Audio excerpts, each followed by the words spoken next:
You're watching the station covering all of the DMV.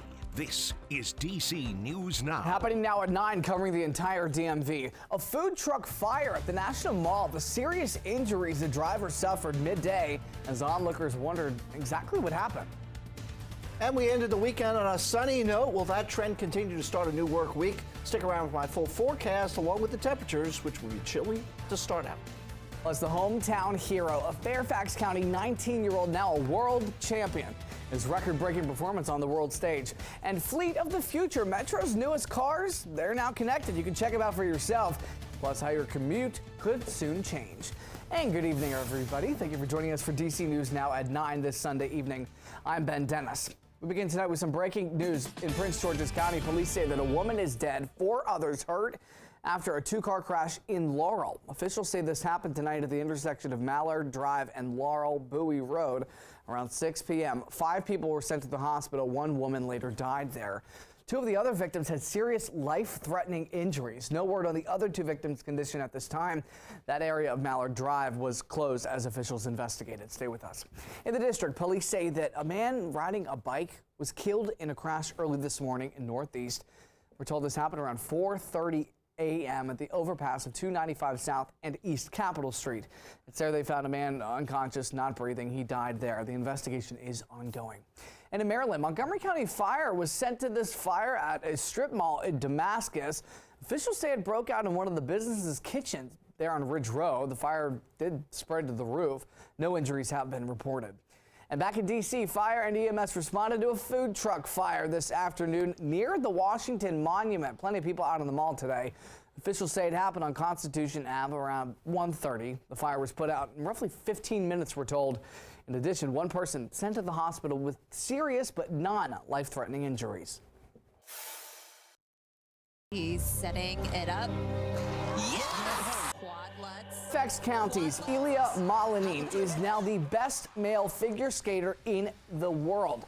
Ilya won the male figure skating world championship just last night in Montreal, Canada, and Northern Virginia will soon roll out the red carpet to welcome home one of their own. But before he gets there, DC News Now's Dave Laval joins us from the Reston Skates Quest, where the skating star trains. Dave, you talked to the brand new world champion earlier this evening in a one-on-one interview. How's he feeling right now?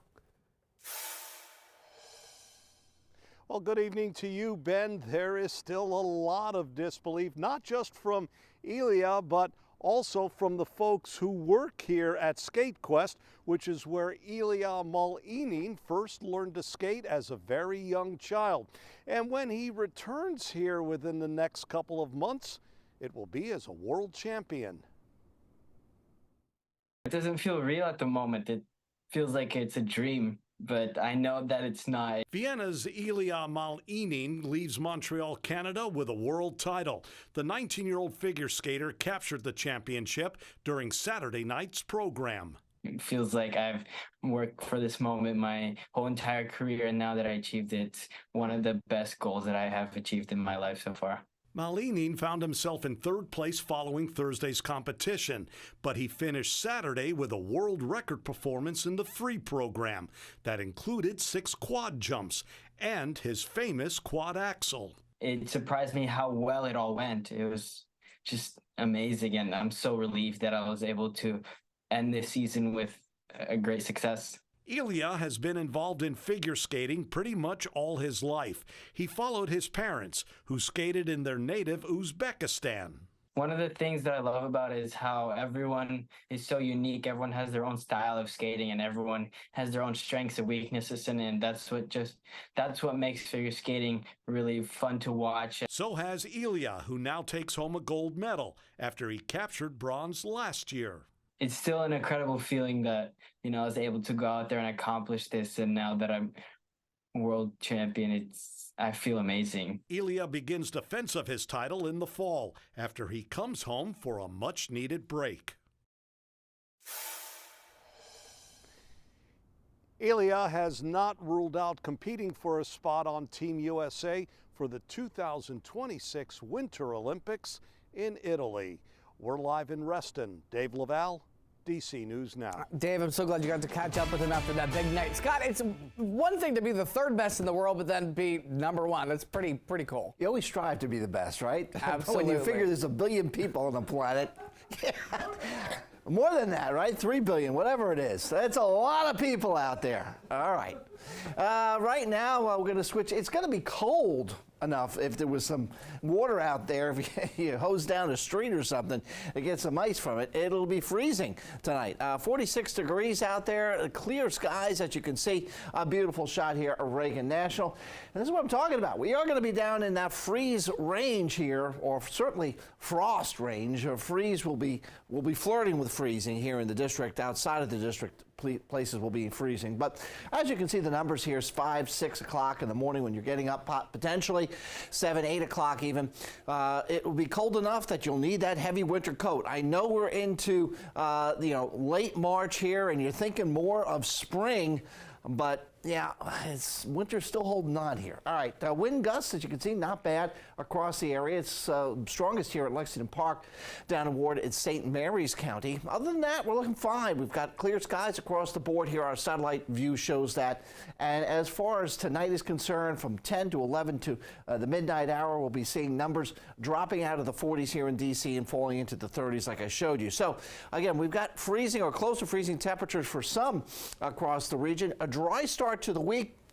Midweek showers do make a return, and dry and breezy is going to end the week. Well, stick around. My 7-day forecast will show all that. Coming up, Ben. Under the cover, thank you, Scott. It is, of course, the first weekend of DC's Cherry Blossom Festival. Yesterday marked the official start to the ceremony at the Warner Theater. Ceremony celebrates Japan's gift of those trees back in 1912, highlighting artists with ties to both countries. The music and dance celebrate the long-standing friendship between Japan and the United States. The festival has plenty more to offer in the coming weeks, including art festivals, block parties, road races, and more. Check them all out at dcnewsnow.com. Among them, a Cherry Blossom Kite Festival today in Oxen Run Park in Southeast. People are able to create their own kites and watch the pros get at it too. Explore local food vendors as well. The event is, of course, part of the festival's mission to bring the blossoms beyond the tidal basin to DC's 8 city wards. You can see that the community is coming out, enjoying the music, kids of all ages, adults, learning to fly kites. Some people have never flown a kite before, so we're out here getting those kites up in the air. It's a perfect day. An event also had featured performances from DC Youth Dancing Organization, the cast of All Stars, as well as from Washington Performing Arts. And the final firefighter injured in last month's home explosion in Sterling is now home from the hospital. Sterling volunteer firefighter Brian Diamond spent more than a month in a burn center. The fire department says he still has many challenges ahead, but this is a large milestone. Diamond was among 11 firefighters hurt while battling the flames in February. Firefighter Trevor Brown died in that explosion. Staying in the Commonwealth, officials have been battling wildfires all week in the Shenandoah Valley. Our Haley Milon explains the much-needed help coming their way to help battle those blazes. As wildfires in the Shenandoah Valley burn for a 5th straight day, rainy conditions are helping firefighters out. The fires broke out Wednesday amid windy conditions and low humidity. There's hope in sight, though. The Virginia Department of Forestry says the rain has helped and several fires are still burning. Yesterday, Governor Glenn Youngkin announced that the state is sending more resources, including fuel, food, and additional volunteer firefighters. At least 9 fires greater than 100 acres burned across the valley as of Friday. The Virginia Department of Forestry said crews responded to more than 100 wildfires over the past week. In the studio, Haley Milon, DC News Now. Our thanks to Haley. Meantime, the U.S. Supreme Court will take up a case on Tuesday that could impact how women get access to mifepristone.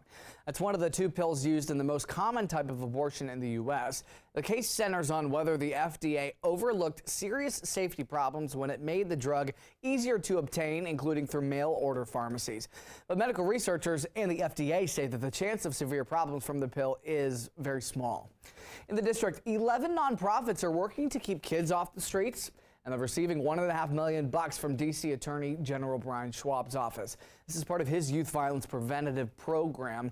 One of the nonprofits awarded, that's Horton's Kids. For more than 30 years, they've supported kids in D.C., prioritizing academics and the arts. Chief Program Officer Shandell Richards says the grant they received will help accomplish that mission. It really allows us to not only extend some of our programming, but build a youth advisory council where we're going to tap into our youth and teach them how to advocate for themselves. The D.C. Attorney General's grant program is partnered with the Greater Washington Community Foundation. And the public is getting a first look at Metro's brand new rail cars. The first time Metro has arranged for the public to see a sample of their upcoming trains on the National Mall since 1968. It's been a hot minute, right? The actual rail is believed to be Metro's most advanced train. Features like connected cars. People can move between cars easier and safer. This mock-up size right here, it's not full size, but it does show part of each car to give customers an idea of what those new trains will look and feel like. The rail cars will have more space to sit, stand, and assigned locations for bikes, wheelchairs, strollers, or even luggage. Now, Metro's General Manager Randy Clark says that the new trains are all about safety and comfort. If we can spread them out, one, you board a train faster, and then it helps move crowding across. By also doing that, you create a little bit more space. Metro is also pushing their new battery electric 60-foot buses. The transportation agency says the buses have zero tailpipe emissions, are much quieter, and have less vibrations than the current ones. The sample of the new Metro rail cars, that'll be on display until April the 3rd from 9 a.m. to 5 p.m. Certainly might